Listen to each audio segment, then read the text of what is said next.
Obbo Maammaa Argoo Jabaa Barriin Jijjiirree gaaddisa Oromoo Ameerikaatti jige. Gaaddisni Oromoota biyya Ameerikaa jiraatanii barsiisan seenaa, aadaa fi eenyummaa Oromoo, falmaa mirga namoomaa jabaan jaarmiyaalee Oromoo biyya Ameerikaatti dhaabbatanii hayyuun Oromoo jabaan kun Obbo Maammoo Argaa tibbana du'aan addunyaa kanarraa boqotan. Namni ijoollummaa isaaniirraa kaasanii saba isaaniif of kennanii waan danda'an maraa godhaa turan Obbo Maammaa Argoo Oromoodhaaf nama seenati. Jiruu biyya ormaa wal'aansoo qabaa jaarmiyaalee Oromoo ijaaruun nama Oromoo mataa walitti qabaa turanidha.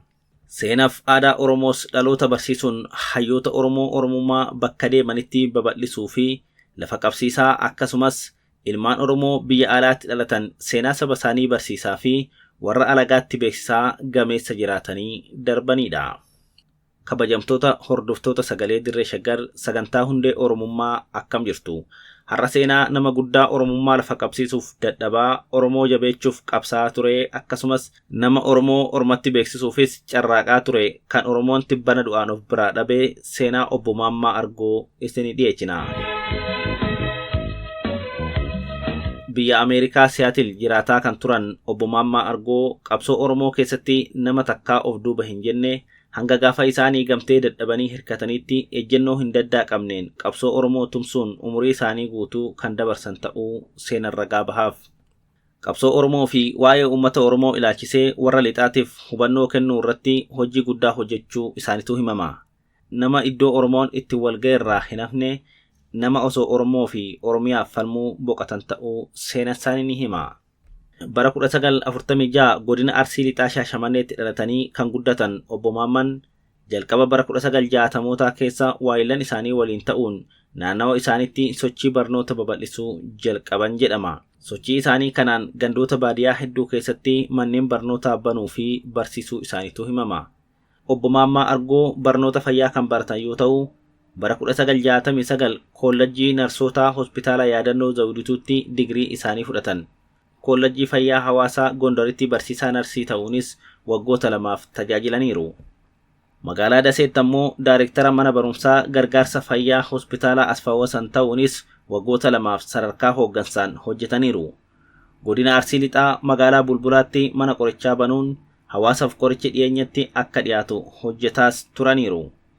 Bara 1970moota keessa hospitaala waliigalaa Shaashamanneetti hoogganaa narsootaa ta'uun kan tajaajilan Obbo Maammaa Argoo boodarra gara Adaamaatti jijjiiramuun bara 1980 hanga 1989tti hospitaala Hayilamaaramitti hoogganaa narsootaa ta'uun hojjetan.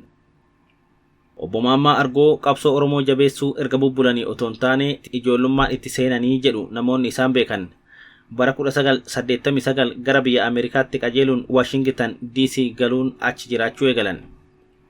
Federeeshinii Ispoortii Oromoo Kaabaa Ameerikaa Osfaanaa hundeessuu keessatti qooda guddaa kan qaban Obbo Maammaa Argoo tokkummaa hawaasa Oromoo Siyaatil cimsuudhaanis maqaan isaanii irra deddeebiin ka'a. Ergasii bara 1992 gara Siyaatil deemuun hawaasa Oromoo Siyaatil hooggansaan tajaajiluu jalqaban. Achitti hawaasicha sadarkaa hooggansaa garaagaraatiin tajaajiluun gamatti dhuma torban irratti daa'imman afaan, aadaa, seenaa fi eenyummaa Oromoo barsiisuu irratti hojii guddaa akka hojjetan seenan isaanii ni dubbata. Obbo Maammaa Argoo erga biyya Ameerikaa dhaqaniis hojii damee fayyaatiin hojjetan ittuma fufuun giddugala fayyaa Harbarviiwutti waggoota 10 tajaajilaniiru. Namni waggoota 27f hawaasa Oromoo Siyaatil otoo of hin qusannee fi nuffee hin jenne tajaajilaa turan Obbo Maammaa Argoo Osfaanaa hundeessuurraa jalqabee waggoota 25 caalaniif akka tajaajilanis seenaa isaanii ni hima. Hojiiwwan tola ooltummaa fi tajaajila hawaasummaa garaagaraa magaalaa Siyaatil irratti dammaqinaan hirmaataa turaniiru. Miseensa boordii Harborview Community House Call East African Advisory Council for Seattle Policy'tti miseensa boordii akkasumas miseensa boordii waan Ameerikaa ta'uun tajaajilan.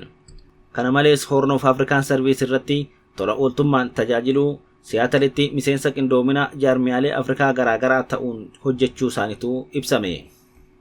Namni iddoo Oromoon itti walga'e irraa namne hayyuun osoo Oromoo fi Oromiyaaf carraaqanii boqotan kun qabsoo Oromoo fi waa'ee uummata Oromoo ilaalchisee warra lixaatiif hubannoo kennuu irratti hojii guddaa hojjechuu isaaniitu himama.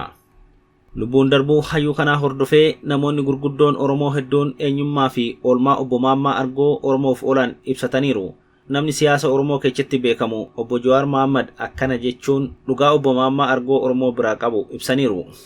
Har'a gaaddisa sabaa guddaa abbaa hawaasa Oromoo Ameerikaatu boqote. Jireenya hawaasummaa waltajjii qabsoos ta'ee do'ii bashannanaa Oromummaan irratti calanqistu kamirraayyuu obbo Maammaa Argoo fi haadha warraa isaanii aadde Mashuu dhabuun waan hin yaadamne. Waggoota 40 dabran gaafa Oromoon biyya alaa qubaan lakkaa'amanirraa kaasee baqataa keenya walitti qabuun kan rakkate gargaaruun waldaalee hawaasaa ijaaruun uummanni keenya gaaddisa Oromummaa jalatti akka jabaatuuf shoorri obbo Maammaa kan jechaan ibsamuu danda'u miti. Waldaa hawaasa Oromoo Siyaatil Federeeshinii Kubbaa Miilaa Ameerikaa Kaabaa Osfaanaa caasaalee gargaarsa tumsaa adda bilisummaa Oromoo akkasumas OMN fi dhaabbilee Oromoo biroo bu'uureessuu fi tir'isuu keessatti adda durummaan hirmaachaa turan. Gabaabumatti sochiin aadaa siyaasaa fi hawaasummaa Oromoo Ameerikaa Kaabaa tana shaaraan Maammaa Argoo irraa dhabamte jirtu. Akka dhuunfaattis bara 2005 gaafan dura Ameerikaa dhaqirraa kaasee akka abbaatti bobaa jalatti erga na qabatanii na biraa hafaniin beekan. Gaafa waldaa dargaggootaa dhaabaa turerraa jalqabanii bara qabsoo qeerroo boodas bara mana hidhaasaniis humna qaban mara kadhannaa waaqaa waliin narraa qusatanii hin beekan. Duuti habaddu Maammaa Argoo sabboonaa barri daddaaksine arjaawaa takka namarraan qusanne bashaasha namaa har'a nurraa fudhatte. Silaa maal goonaa miti waaqni jannatatti jaallan qabsoo isaan dura dabranii waliin haa qananiisu. Haadha warraa fi waa'ila jireenya isaanii aadde Mashuu, ilmaa isaanii Bariisaa, Jabaa, Margituu, Dammituu fi Edaasaa akkasumas hawaasa Oromoo bal'aa rabbiin jajjabina isaaniif haalaatuun jedha jechuun obbo Maammaa Argoo ibsaniiru. Obbo Maammaa Argoo boqachuu keessan dhaga'uu kootti hedduun gaddaa. Bara 2007 Siyaatilitti wal barree. Bara 2023 kennaa odaanaa kennuun imaanaa guddaa natti dhaammatan. Obbo Maammaa ergan baree eegalee amma ammaatti nama ejjennoo isaanii hin jijjiirre, nama yeroo hin geeddarre, nama Oromoo fi Oromummaa jaalatu, nama dhugaa qulqulluu, nama iddoo Oromoon itti walga'e irraa hin hafne, nama osoo Oromoo fi Oromiyaaf falmuu boqatanidha.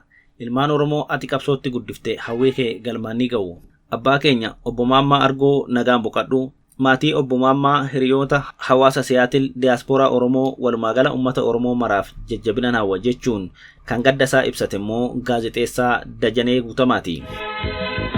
Sagaleen Dirree Shaggaris du'aan boqachuu obbo Maammaa Argoof gadda itti dhaga'ame ibsachaa maatii isaanii hiriyoota isaanii fi uummata Oromoo maraaf jajjabina isaaniin ammoo biyyeen isinitti haa salphattu jechaa sagantaa keenya irraas kanumaan goolabnaa nagaa fayyaan dhabinaa.